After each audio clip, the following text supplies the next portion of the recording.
the men have to be intentional about what they're looking for. And as women, we have to prepare ourselves to be found. Because a lot of times, especially in the church, you know, we're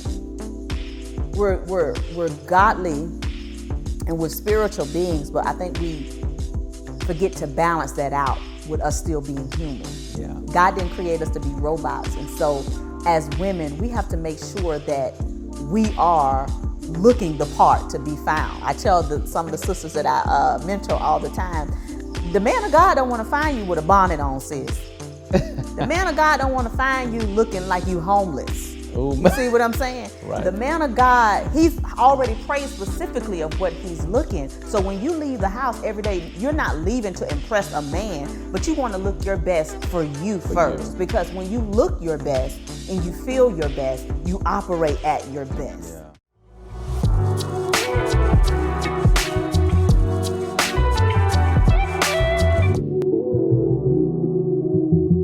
Hey, I think one of the most fun, interesting facts that we've had to run into is probably how long did we date before we got married? And I think that's kind of a conversation a lot of people want to talk about because they think that marriage should be like the premarital phase should be like, I don't know, 2-3 years, I guess, Right. or I don't know, 5. I know a lot of people have dated 5 years or more, still haven't married or have married after that. So it's a fun fact that we share and we talk about that we've dated 9 months. 9 months. 9 months, and then we got married. That's crazy. That was crazy. It was God though. It was God, but it was crazy. A lot of people don't realize it. They don't, you can't put a number on him. You know what I'm saying? And it's like, I knew, and every man doesn't have that. You know, I knew, and I prayed to God before I met you. I said, the next relationship that I get, I was just getting out of a relationship with this one young lady from Chicago. And I said, when I get out of this, I said, the next woman you send in my life has to be my wife, God. That was the prayer I prayed to God. And I think that was intentional. I think the biggest thing about intentionality, if you want something, you have to be intentional about what you want, what you want to see, how you want to feel, where you want to go. I think that's intentional stuff. And I think that piece I gave, God said, God, the next one has to be my wife.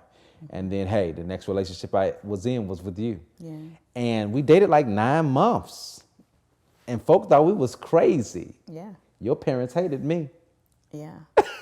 Yeah. No, because I'm just thinking about them 9 months, because a lot of people think that the dating phase have to be long and drawn out. Even the engagement phase has to be long and drawn out. But when you know that you've heard from God, it doesn't take God all day. We say that a lot, but do we really believe that, you know? When we met, I can honestly say that I believe that it was love at first sight for me. And I tell you that all the time because I'm like, it was just such a glow about you when I saw you. And I'm like, I had never experienced that with another man before, to have that just glow around you. Then I didn't know what the glow was. But once I got saved for real and dedicated my life to God, I realized then that glow that I saw, the light that I saw, was the light of the Lord, His glory on you. And I just think back over those 9 months, it wasn't about the longevity of how long it was. It was about the quality of time, the time that we spent. Because like once we started dating, we was together like every day. Yeah, a lot. Like every day. And it didn't take me long to know that you were the one. And I think a lot of times we spin our wheels when it comes to dating, because we're like serial dating. And right off the bat, we see them red flags. Now, y'all know we've been seeing red flags all over social media lately. People popping up saying, oh, these are red flags, these are red flags, these are red flags. Early off in the relationship, y'all see them red flags. But I can honestly say I did not see, well, let me take that back. What you... Let me take that back. Let me roll that back. Roll that tape back. I did see one red flag. Okay. And we laugh and joke about this red flag all the time. At that time we had went to, and I'm going to tell this short story. You probably already know where I'm going with this. I don't know. I'm nervous. The time we went out, I'm sure it was not our first date. couldn't have been our first date. Because our first date, you actually invited me to church. Oh, okay. That That's where was you're our going. first That's where date. you're going. Okay. So this probably second, third, we well into the dating phase at this point. And so I thought, till I saw that red flag. So we pull up to Wendy's, right? One of my favorites. You know, got a little 4 for 4. They didn't do 4 for 4s. You had to create it then. Now it's a thing. We made it a thing then. Okay. But now it's a thing. So we pull up, right? Yeah. We order. We get to the window.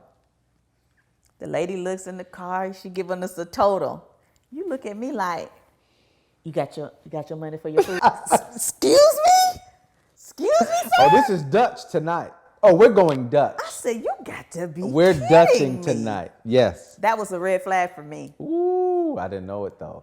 Because I almost walked out on that. Ooh. Because I'm like, we had Wendy's. I could see if we was at a steakhouse, Outback, Chili's, Cheddar's. Oh. Even a talking seafood about place. Fleming's But or- we at Wendy's. And you look over and say, you got your money for you. You good. Well, I almost walked out of there. Look, Red flag. you was in my car though, so you can't, That doesn't matter. I thought at that point we were dating. So it wasn't like we were still in the friend zone. Oh, who was dating then? Stop playing. I thought we was just, I was just taking you out to No, this. sir, we were dating. Okay. I didn't learn. I didn't know no other way. I was like, that's how we kind of came up in Chicago. The love and affection in relationships was like an unwritten thing. Like we didn't have to show it for the person to stay and commit. We ain't had to show it for them to commit. Like if we in a relationship, you got it, you don't, you don't. It's like, you gonna pay for it, I pay for I learned a lot of that because of past relationships and an emotional detachment that we didn't have. So I'm like, Lord have mercy. I didn't know that was a thing until you made it. I said, oh, this is offensive. And this ain't a thing we do? Oh, my goodness. So I didn't know. And that is embarrassing. Now that I look back, I wouldn't dare do that. Neither would Sky wouldn't be with somebody that did. Like, if he's taking you out, he's covering the meal. That was one thing that I did not know and didn't learn until further in my manhood. Like I cover the bill. Sky knows that, and that's what I expect in her relationships, right? She shouldn't be paying for his meal. Red flag up front, no. He's a no. He's a no. She got to pay for his meal. He's a no. You got to pick him up for work. He's a no. Mom going to drop him. He's a no. Go and park back on the street because I'm not giving you money for a car to go pick up a man that should be working and you not. Now I get like if you're a friend, like I just want to help my friend out. But if you're in a relationship, it's a hard pill to swallow when I think that a lot of men, what we should own that the woman does, and I don't like it. And I think that I had to learn the hard way. Because you felt some kind of way about that. I did. Indeed, I did. And I didn't know why then, I didn't get it. Yeah. Because, I'm a Southern belle. So, growing up small town in Georgia, I always believed in chivalry. I'm a hopeless romantic. Yeah. And so the dating phase was the exciting phase for me. And again, it did not take me years and years to figure out that you were the one for me. And it's like, I think if we pay attention to the red flags, we'll know right off the bat if this person is God sent or not. And when he or she is, you'll know it, because it'll be what you prayed for, and not just what you prayed for, but what you need at that time. And at that time in my life, you were exactly what I needed. But you didn't pray for me though. No, not necessarily. No. But I pray for you. And I want to say something right there.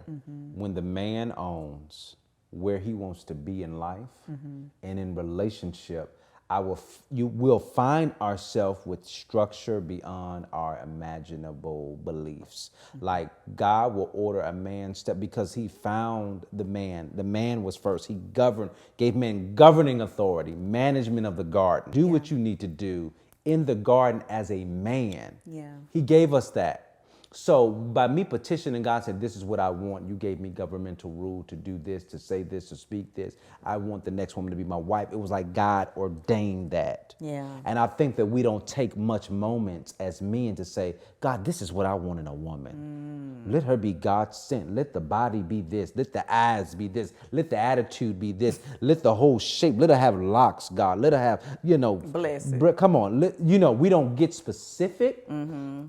We just take what come and try to make it and fit it and work it. And God like, give me something to work with. Yeah. You named it zebra, but you won't name the woman. My Lord. You named it grass, but you won't speak what you want out of one.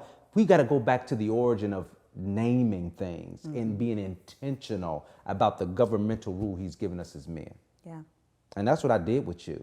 And I believe that's why we're here together 19 years. But a lot of men don't know that secret. I guess it's a mystery. God gave me intuition. He gave me insight. And that's why we're doing these podcasts now, because it's like it's time for us to unlock this. Yeah. Like men own that moment. Don't just stumble up on her. We was on Tinder, we at the bar, we at the club, we at the library. Yeah. We at church. That's the worst. Let me stop. Red flags galore. Red flag at church. It's some women at church that don't deserve you. Men and male and female. We all need work. So that was my thing. I want men to own where they want to be in a relationship, not just with a career. Yeah. I think for me, it was almost like all the counterfeits showed up before the real, before you showed up as the real man that God had created for me.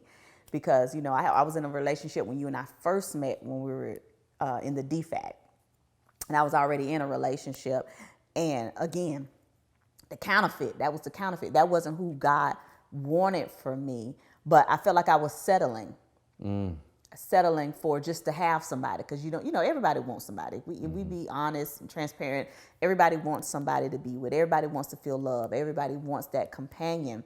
But to me, it's almost like wasting precious time committing to relationships and dating people that there's no value there. Without a shadow of a doubt, this is not God. But because of our desperateness to be with somebody and not be alone, we settle in relationships that we know that are not going to last. Because we see the red flags up front. This ain't it. This ain't it.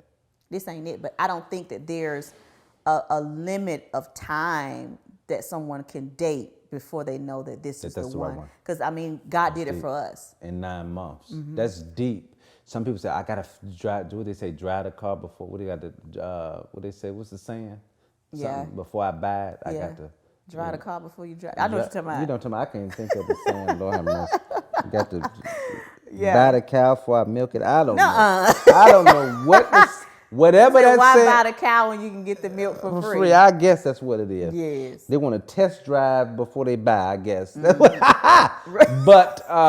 they want to test it out. But for 5 years. My God. How long we testing this thing? You done used it. That go from a test drive. That's a used vehicle. Look, that went from rent to own. Come on, somebody. That went from rent to own quickly. Yes, sir. And I'm like, so to me, I didn't need no rent to own, no test drive to buy. I knew in 9 months, I said, this it, this her. This the one I prayed for. Like Solomon said, the one that my soul loveth. And I believe that was my piece of why 9 months worked for me. 9 months going into now 19 years. Right. A faithful, committed marriage. Yeah. No scandal. Thank you, Lord. And I'm like, man, we got to unlock the mystery and the secret. It's intentionality up front in the garden when you're single. Before woman was there, it was God and man. Right. And he gave man dominion to name, manage, and to reap. And that's the intentionality of man. We got to profess it. If you want a woman, how you want it, where you want to find her, what location, what city, what state.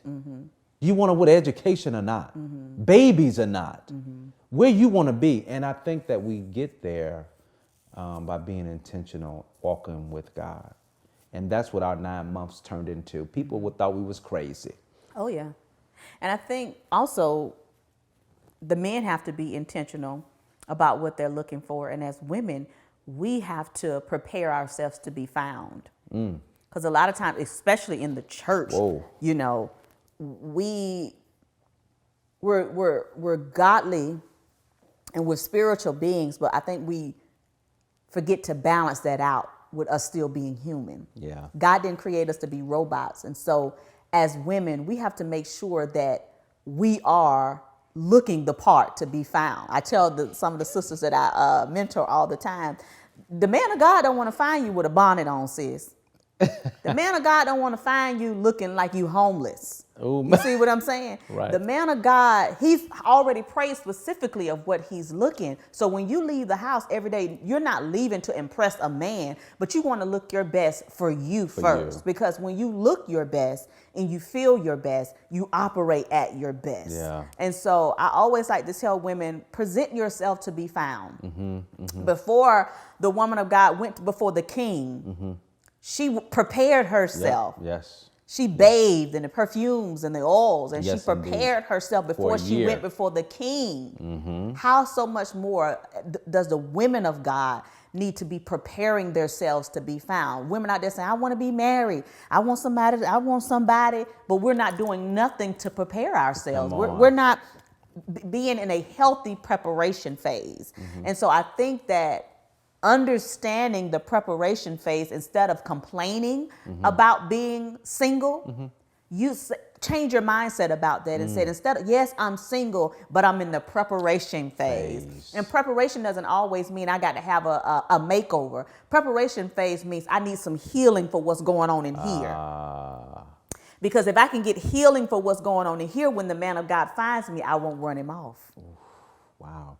I won't run him off with my bad attitude, with my stinking thinking, with my bull-headed ways, with my strong-willed ways. I won't run him off because I've allowed Holy Spirit to do the work in the preparation phase. And so I think when we shift our minds as women and stop complaining about being single, but being encouraged to be found in the preparation phase. And am I saying you have to be whole to be found? Absolutely not. I don't have to be whole to be found, but I have to have done some belly work. I have been able to embrace the preparation phase. I don't think anybody's ready to be in a committed marriage or relationship if they have not embraced the preparation phase. Whoa. And what that brought me to is what you were saying. It was so much there. It was good. I think the preparation, when you're talking about a single man or a newlywed man, single woman or newlywed woman, they need to be around a married couple that can speak to the depths of marriage, practicality, with wisdom, grace, and truth. They need to be walking in solidarity with God first. I believe first and foremost, if you're a believer, you need to find somebody that's married. If you're single or newly married and you need guidance on what this looks like, you need a senior married couple, not old in age, but in wisdom, that can help guide you, mentor you, and coach you in the aspects of marriage and keep you relevant, keep you attractive. Who said we have to lose our attractiveness because we're in Christ Jesus? We didn't say you flaunt it to try to draw men or women into the bedroom. We're saying that you present yourself, adorn yourself, like you said. Bathe in those oils. Esther did it for a year, bathe. Yeah. And I believe if you bathe in what you want to see, like you want to, like be attractive, be confident, own where you are. Don't be more than what you is. I believe like Beyonce, them talking about pay my bill, can you pay my bill? Listen, man ain't paying no bills to no woman. Now, we got to talk about that, because why am I paying your bills? What do you bring to the table for me to pay your bill? It got to be more than your looks. It got to be more than your dress and your body and your face. Belly. What's in you to make me pay your bills? And that's the wrong mentality. We've tracked it to make my attraction be the reason that I should receive, like my physicality. That ain't enough. Listen, that's going to run out. if we are marrying for the looks, baby, that's going to run out. Because number one, we going to get old. We going to get older. Stuff's going to start looking down. Come on here. Wrinkles going to be there. You know, I don't look like I look when we got married at You 19. should don't. I've You should changed. don't. I've evolved, which I should have. You sure don't. You know, there's wrinkles in places of, little bags up under your eye, all Sure of that good enough, stuff. sure enough. So if you married me for the way I looked, that may not last, because for longevity purposes, we all change and we evolve. I think I look younger now than I did when we first got married. I agree. Me too. I think I aged backwards. Yeah, I think a lot of people say that about us. We've aged backwards. And it's only because we've allowed ourselves to grow and mature and to seek wisdom in places and spaces that some people are scared to, in order to grow and be able to get guidance from people that look good at 50 and 60, that look fresh. Marriage is healthy. Yeah. You lean to those that love their marriage. They love their marriage. I want to hear more about it. So I feel like that's what we need to do. I think if we're going to move anywhere in maturing as a married couple or anybody that's thinking about marriage, don't put a number on it. Don't put a number on it. Put God on it.